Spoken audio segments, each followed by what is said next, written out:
wameshindwa kutoa ufafanuzi wa namna matumizi ya fedha za serikali zilivyotumika. Kwa hivyo baada ya kushindwa kupata ufafanuzi, ndio tukaazimia kama kamati tufanye nini. Sababu lengo la kamati ni kuwa jicho la pili kuisaidia serikali kuokoa fedha ambazo zilizowalipa kodi zinazopotea bila sababu yoyote. Waheshimiwa wajumbe wa kamati, yafuatayo ni maamuzi ya kamati kama ifuatavyo.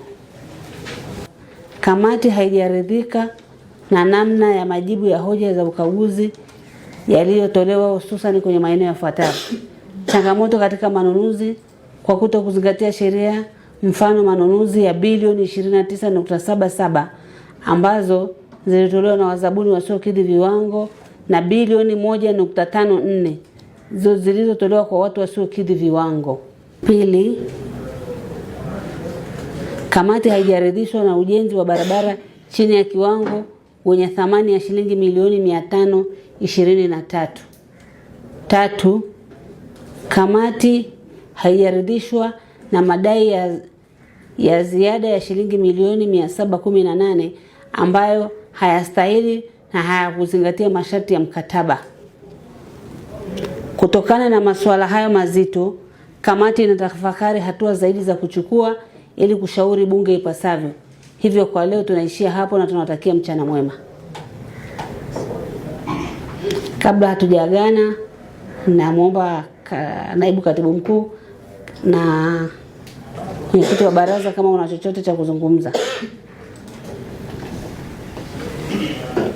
Mheshimiwa Mwenyekiti na waheshimiwa wajumbe, tunashukuru kwa kutupa nafasi ya kueleza zaidi ya kile kilichokuwa taarifa, na tumepokea maelekezo ambayo mmeyatoa, na Mheshimiwa Mwenyekiti, kwa mwongozo wenu, na tutaendelea kufanya kile ambacho sisi kama serikali tunapaswa kufanya ili kuhakikisha kwamba mali za umma zinatumika ipasavyo. Mheshimiwa Mwenyekiti, tunaomba kukushukuru kwa kuwasilisha tena. Asante. Asante mwenyekiti wa baraza. Nakushukuru mwenyekiti kwa maelekezo yaliyotoka, na tutazingatia haya maelekezo, na pia tuta tutaweka sawa masuala yetu haya way forward.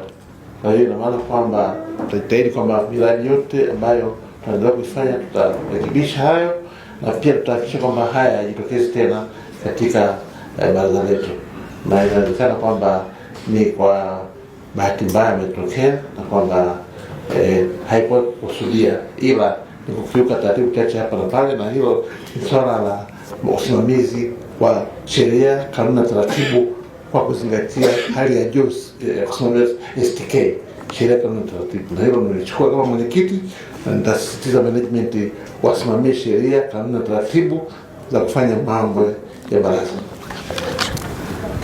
Asante, nashukuru sana kwa kufikia hapo. Ni washukuru kwa kufika, kwa kuja. Asanteni sana, nawatakia mchana mwema na safari njema.